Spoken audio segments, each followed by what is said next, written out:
Hey guys, it's Dasher Zach back with another review. And yes, the World Series is an extra innings, so I'm going to be watching it on my TV while recording this review. We have the Incott 039 here, a mouse that I've seen pretty much nothing about on the internet, and a mouse that I've been absolutely loving. The third mouse released from Incott in a very short time after the G23 V2 and the 029. This is a much larger mouse. It takes some inspiration from the Viper V2 Pro. It maintains their quantum collab switches, but they feel a little bit different in this mouse. But what I'll tell you is I absolutely love the shape. But is this mouse well implemented? And will you love the shape as much as I did? Let's find out.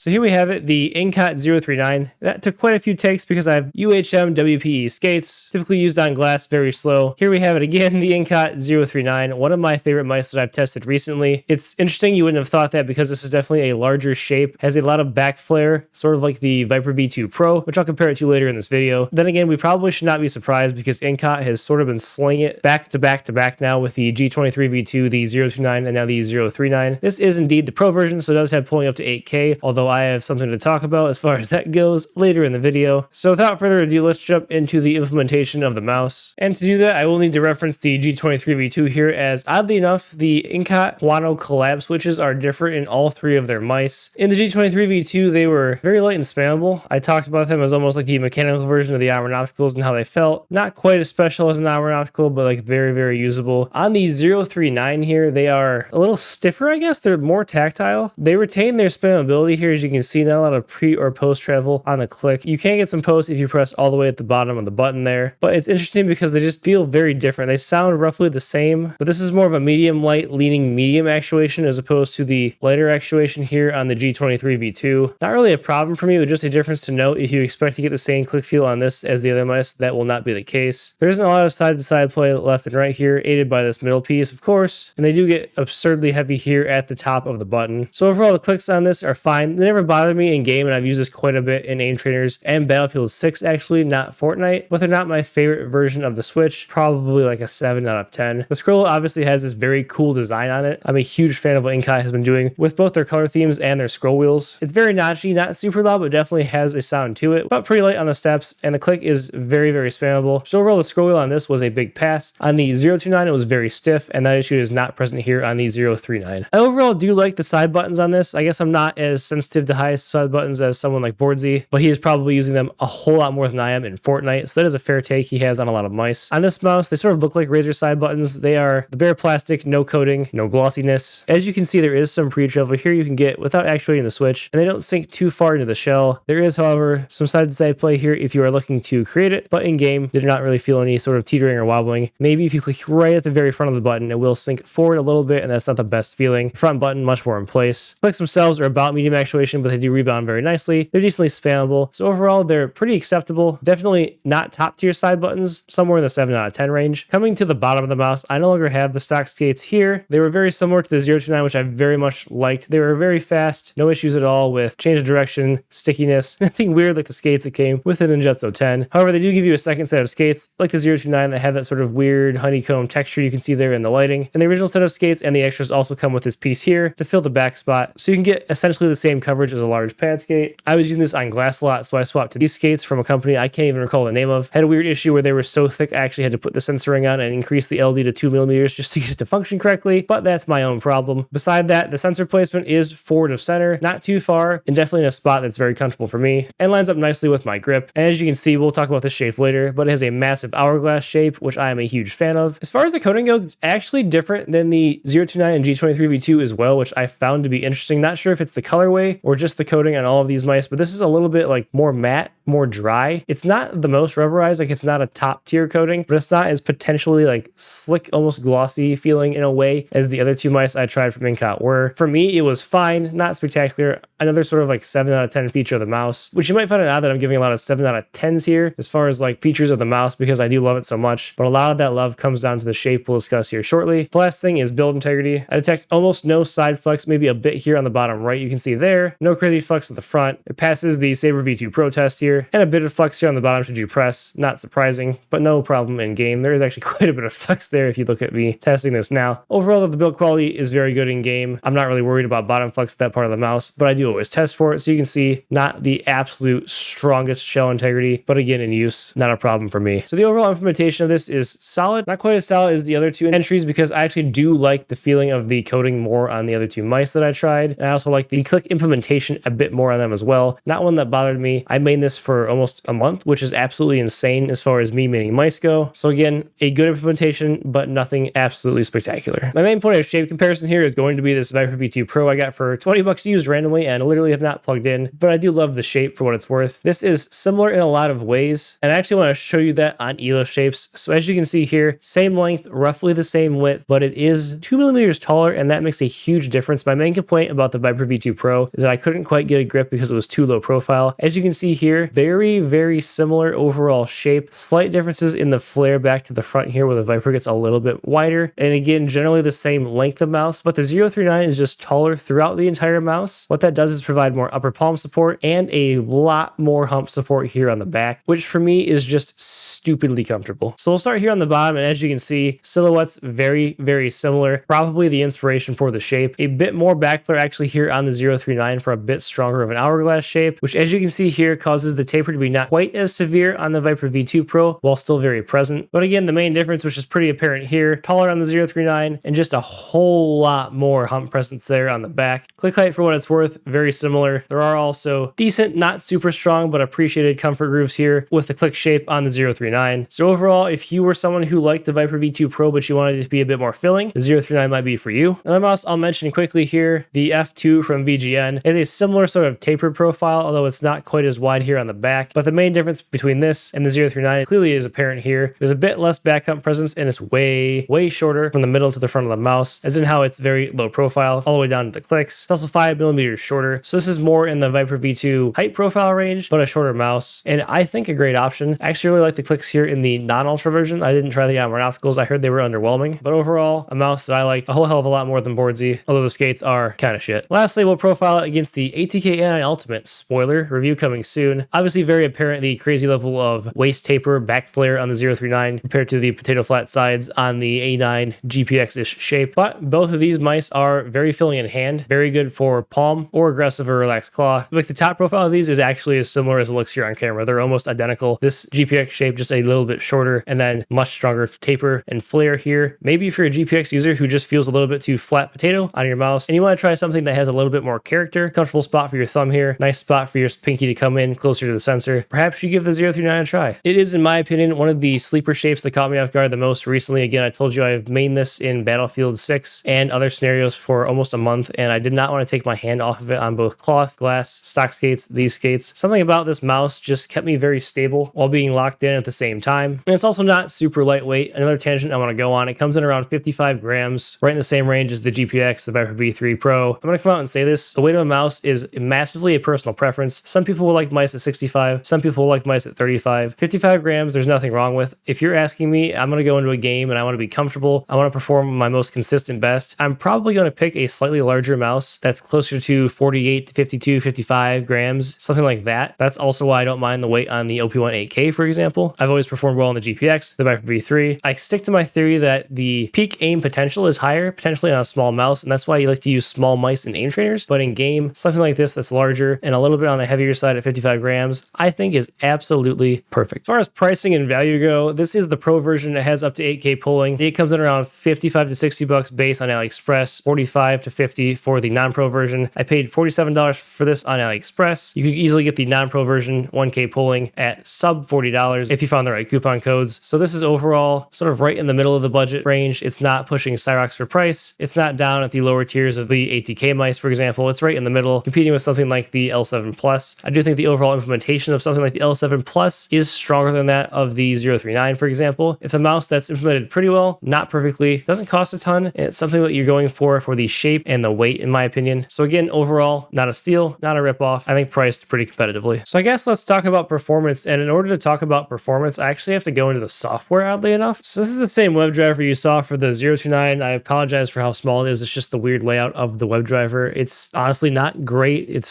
fine at a base level, but the problem I have is I can't get off of 1000 hertz on this mouse. If I click over to 2000, for example, you don't even see it get highlighted. If I click to 4000, I get the warning about going to 4K, but if I move the DPI back here, you see it go back to 1000 because it never left. It was always on 1K. I've tested this in the Razer polling test tool, and this mouse I have, for some reason, the software will not set it above 1000 hertz, which is highly annoying. Other people I have talked to that have the mouse just don't have this problem. They're able to switch their polling rate, and it works just fine. If you go into the settings and look at the firmware, like the G23, for example, you can download the firmware from this, but the 039, it's grayed out. You can't download new firmware. There's nowhere to reset the firmware in this software, and there's no desktop driver. So like, what the hell, Incott? I've DM'd them, I've tweeted them, I've tried to reach out in other ways, I've contacted them directly, and I've gotten zero response from them. While I was testing this mouse, the web driver was down for like 2 weeks straight. No one could change the settings on their mice, so that was also highly annoying. So yeah, take that as you will. I've not heard other people having this issue. I've not seen another review of the mouse, so I'm not sure one exists in English. I only use this on 1K. I'm going to cover the rest of the software before I go back to performance. Again, you can change motion sync angle step and ripple control, DPI, polling rate. Theoretically goes to 8K, but it doesn't for me. You can play in high power mode like I did. I told you I have LD at 2 due to the weird skates on the mouse as I bumped the back button like a moron, and we're back. Beside that, I had the bounce set to 0 at all times, and that's it for the mid software. But jumping back to the performance, this will be short. I used it only on 1K. I had no issues in game, no jitteriness, no weirdness. Mouse tester, there was nothing to write home about. It wasn't God tier, it wasn't crash tier, it was your average sensor implementation. It is just fine, nothing to complain about there. Oh, and here's another weird thing. I can't find this mouse anywhere else but AliExpress. Incott has not marketed this mouse. It is not on MetKeys. It's not even on their website. You can only get it on AliExpress, so I don't really know what's going on with it, but again, if you want this, you can get this on AliExpress. I do very much like the mouse, love the shape, mained it for a month, might mean it going forward, even if I can't get off 1K hertz. What's going on? Your guess is as good as mine. Welcome to everyone's favorite part. We've got weights. This is not completely stock, coming in at 55.5 grams. It's a little bit heavier with the stock skates on around 56 grams. Compare that to something like the Viper V2 Pro. This is stock, which comes in around 58 grams. As far as the weight balancing goes, I didn't detect any egregious forward or backward bias weight balancing issues. The center of balance feels generally around the sensor position. As far as the measurements go, we're going to touch them all. The minimum taper point, which is pretty far forward here on the mouse, comes in at around 56.3 millimeters. The front flare out grip width is 62.7 millimeters, with your back flare maxing out at a pretty large 66.8 millimeters, and I gather the height being about 38.5 millimeters. For comparison, the Viper V2 Pro tapers down to about 57 millimeters, with a back flare much smaller at 65.9